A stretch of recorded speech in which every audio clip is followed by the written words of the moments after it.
Hello and welcome to my YouTube channel Senan Academy. I'm making a video lecture series on transformer, and this is the first lecture of that video lecture series.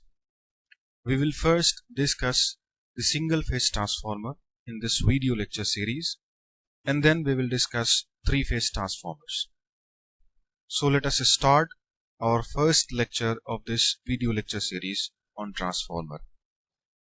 So today's lecture will be consisting of following topics. The first one is we will define what is a transformer, and then we will discuss the laws governing the operation and working of transformer. These laws are, first one is Faraday's law and the second one is Lenz's law. And then we will discuss the types of transformer based on construction. After that, we'll discuss ideal transformer. We'll see the different characteristics of ideal transformer. And then we will derive the EMF equation of transformer. After that, we'll draw the phasor diagram of ideal transformer on no load and on load. So let us start this lecture by defining the transformer. So a transformer is a static device which transfers power from one circuit to another circuit by changing the level of voltage and current without changing frequency.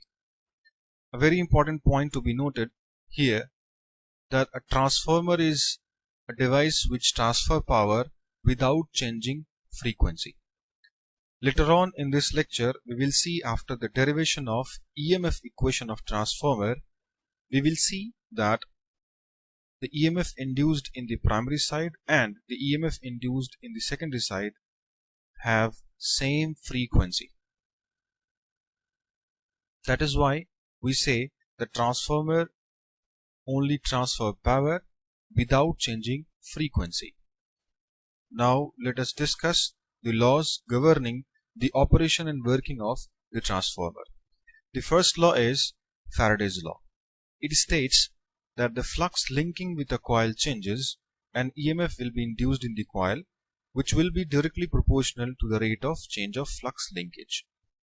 Let us take lambda as a flux linkage, so E will be proportional to d lambda by dt, where lambda is equal to number of turns multiplied by the flux.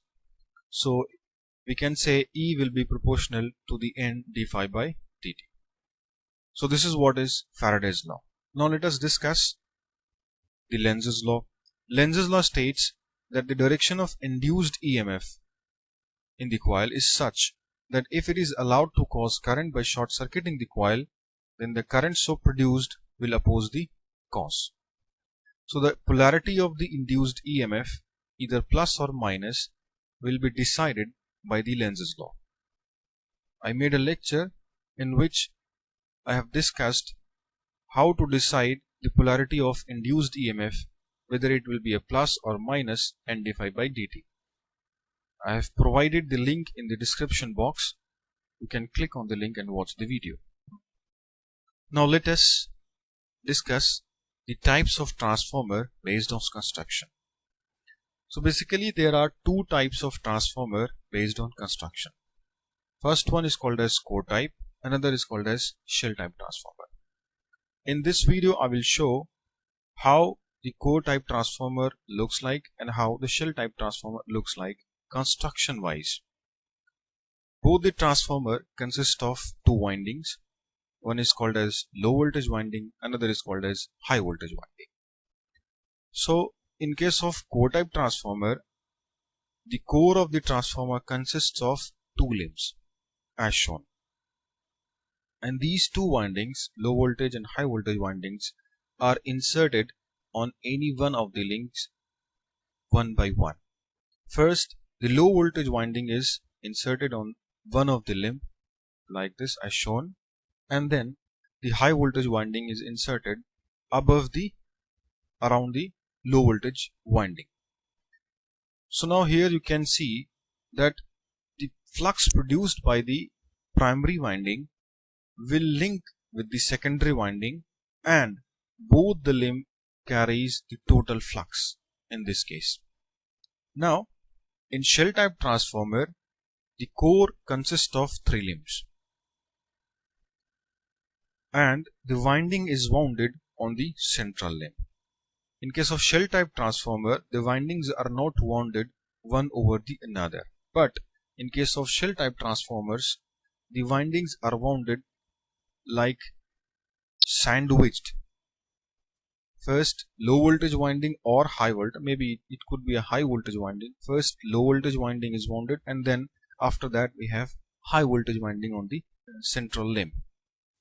This type of construction is called as sandwiched winding, or here you can say the windings are disc windings. In shell type transformer, the windings are disc type windings and the total flux produced by the primary winding is only carried by central limb and side limb carries the half of the total flux. Now let us discuss the difference between the shell type and the core type transformer point wise. So in core type transformer we have already seen that it consists of concentric or cylindrical windings. The windings, in this case the winding surrounds the core. It consists of 2 limbs and the windings are placed on the side limbs. The total flux is equally distributed on both the limbs. In core type transformer, the insulation requirement is more as compared to the shell type transformer. In case of core type transformer, the maintenance is easy and natural cooling is not possible. So in core type transformer, forced cooling is employed. Now in case of shell type transformer, we have disc windings, and in this case core surrounds the winding. It consists of 3 limbs. Windings are placed on the central limb and only central limb carries the whole flux while the side limbs carries half of the total flux. Insulation requirement as compared to the core type, for same voltage level the insulation requirement is less and maintenance is somewhat difficult as compared to the core type transformer. In this case natural cooling is possible. Now let us discuss the ideal transformer and what are the characteristics of ideal transformer now. So moving on to the ideal transformer. Ideal transformer is a transformer which has no loss, means copper loss and iron losses are 0 in case of ideal transformer, and the core of the transformer has infinite permeability, so the reluctance of the core will be 0 and it has no leakage flux.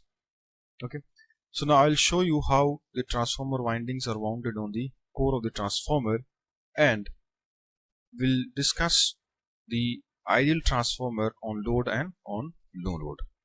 So it consists of a core which has got infinite permeability, and let us consider this is the winding wounded on the core called as primary winding. Let us consider the primary winding has n1 number of turns and the secondary winding has n2 number of turns. Let us consider n1 is larger than n2.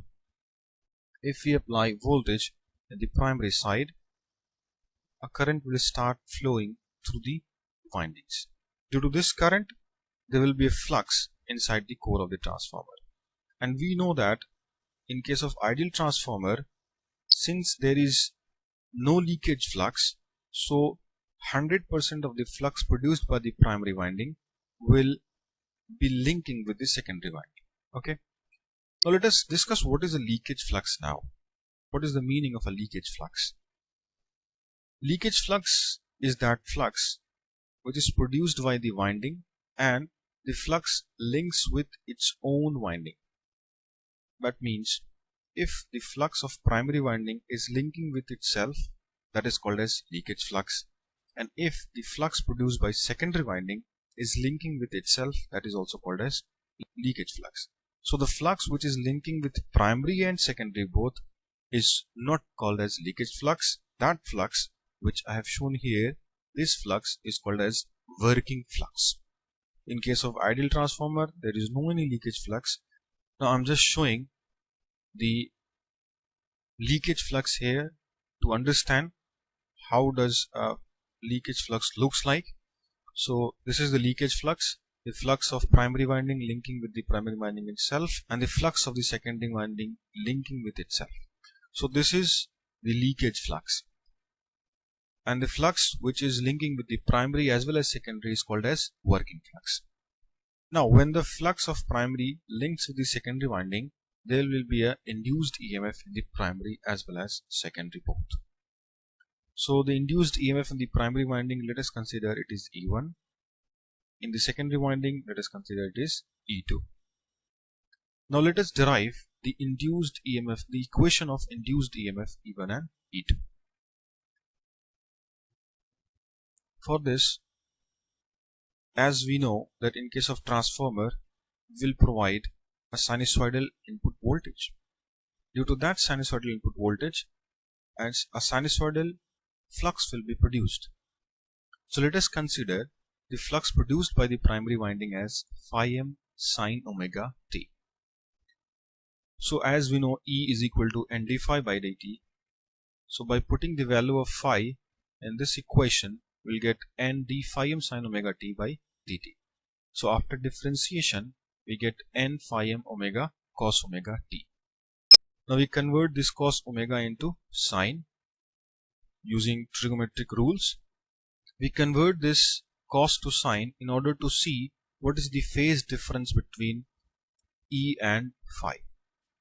So by converting cos to sine, we can see that the induced EMF E is leading the phi by an angle of 90 degree.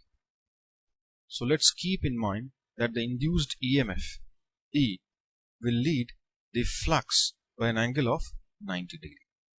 So we can show this relation between E and phi using a graph. So the red line is flux and the blue line is the induced EMF. So we can see from this graph that E1 is leading the flux phi. Okay. Now here induced EMF N phi m omega is the maximum value of the induced EMF. So what is the RMS value then? So the RMS value of the induced EMF will be maximum value divided by root 2. So if you put the value of omega here, 2 pi f, we get E is equal to root 2 pi f n phi m. So this is the induced EMF in the winding of the transformer. Now since the primary winding has n number of turns, so induced EMF E1 will be equal to root 2 pi f n1 phi m, and secondary winding is having n2 number of turns, so E2 will be equal to root 2 pi f n2 into phi m. Now here you can see very clearly that both the EMF E1 and E2 contains the term frequency f. So here you can see very clearly that induced EMF E1 and E2 have same frequency. That is why we say the transformer is a device which transfers power without changing frequency of voltage and current. Now after the derivation of induced EMF E1 and E2, let us take the ratio of E1 and E2 and let's see what we will get. As E1 is equal to root 2 pi f n1 phi m and E2 is equal to root 2 pi f n2 phi m. So if we take the ratio E1 by E2, that will be equal to n1 by n2. And let us consider that ratio n1 by n2 is equal to A. And this ratio n1 by n2 is called as turns ratio of the transformer. And since it is also equal to the ratio of voltage, that is why it is also called as voltage ratio. And another name of this ratio is transformation ratio. Okay. And also in case of ideal transformer, we know that there is no any losses. It means there is no any resistance in the primary and the secondary winding. There is no any leakage flux, so there will be no any leakage reactance in the primary and secondary windings. So we can say in case of ideal transformer, the induced EMF E1 will be equal to the applied voltage V1 and the terminal voltage V2 will be equal to the induced EMF in the secondary side E2. Okay. So by replacing E1 and E2 by V1 V2, we can say that E1 by E2 will be equal to V1 by V2 will be equal to N1 by N2 will be equal to A. So this is the equation of turns ratio, or we can say it is a voltage ratio, or another name is transformation ratio. Okay. Now the transformer is also divided in different categories based on voltage ratio. We will discuss that also now. If A is larger than 1, if A is greater than 1, it means N1 by N2 is greater than 1. That means N1 is larger than N2. Now if N1 is larger than N2, we have E1 larger than E2. That is E2 is less than E1. That is secondary voltage, or the voltage of load side will be less than the voltage on the primary side. So this type of transformer is called as step down transformer. Now if A is less than 1, we'll get N1 less than N2 and E2 larger than E1. So this type of transformer is called as step up transformer. We can have third case where A can be equal to 1. In that case E1 will become equal to E2. So this type of transformer is called as 1-to-1 transformer. And this type of transformer is also called as isolation transformer. Now let us draw the phasor diagram of transformer on load and on no load. We will first draw the phasor diagram of transformer on no load. So this is the ideal transformer on no load. Secondary side of the transformer is open circuited.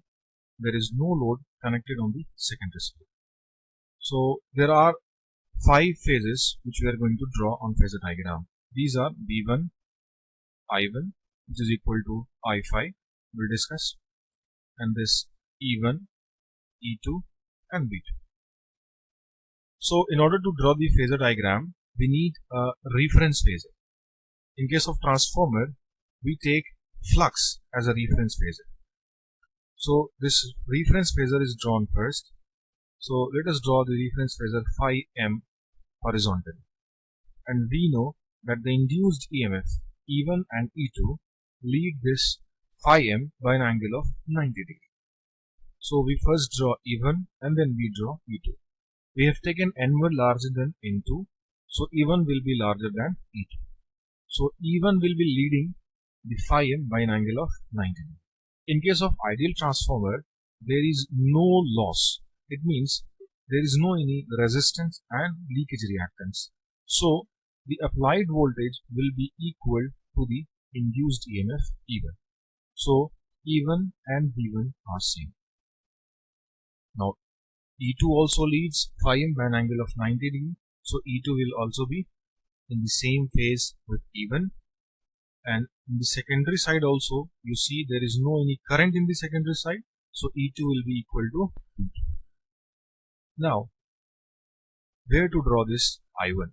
In case of ideal transformer at no load, there is only magnetizing current inside the primary winding, because that current is responsible only for the production of flux. So that current which is flowing in the primary winding I1 is only magnetizing current. So this current, magnetizing current, will be in phase with the flux.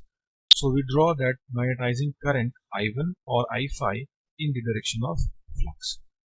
So this is the phasor diagram of transformer on phasor diagram of ideal transformer on load. Now we will draw the phasor diagram of this ideal transformer on load. So let us connect load on the secondary side now. When we connect the load on the secondary side, there will be a current in the secondary winding. Now when I2 starts flowing in the secondary winding, the induced EMF E2 will oppose the primary flux phi m. This current I2 will produce a flux in the secondary winding in opposite to the direction of magnetic flux phi m. Due to that opposition, the primary flux phi m will reduce. The total flux inside the core of the transformer will reduce now. Due to that reduction, EMF in the primary winding also reduces. So due to the reduction of phi m, E1 will also reduce. As E1 will be equal to V1, so as E1 goes down, V1 also goes down. But since V1 is supplied voltage, so V1 cannot be reduced. So in order to maintain even, V1 will increase the current I1 in such that the flux in the core will increase and the total flux in the core will remain constant. So you can see by connecting load on the secondary side, the current in the primary side also increases.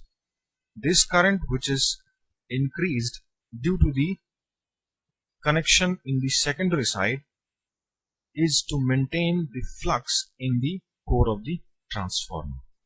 So this is the working principle of the transformer, that when you connect the load in the transformer on the secondary side, the current in the primary side will also increase.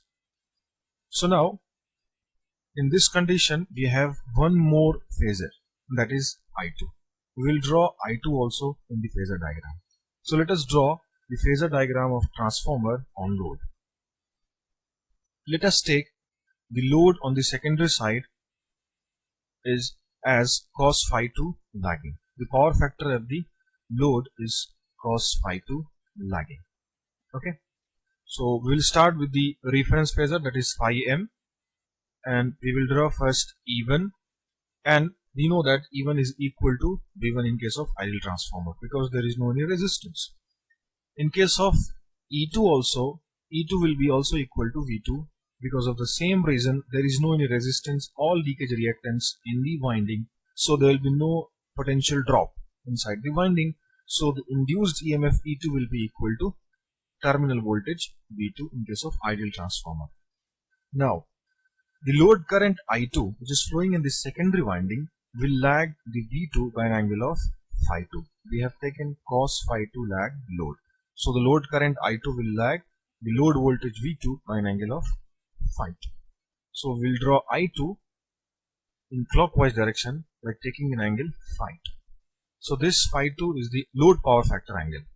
This I2 will be lagging the voltage V2 by an angle of phi 2. Now where we will draw this I1. I1 is actually equal to the I2 by A, which is equal to I2 dash.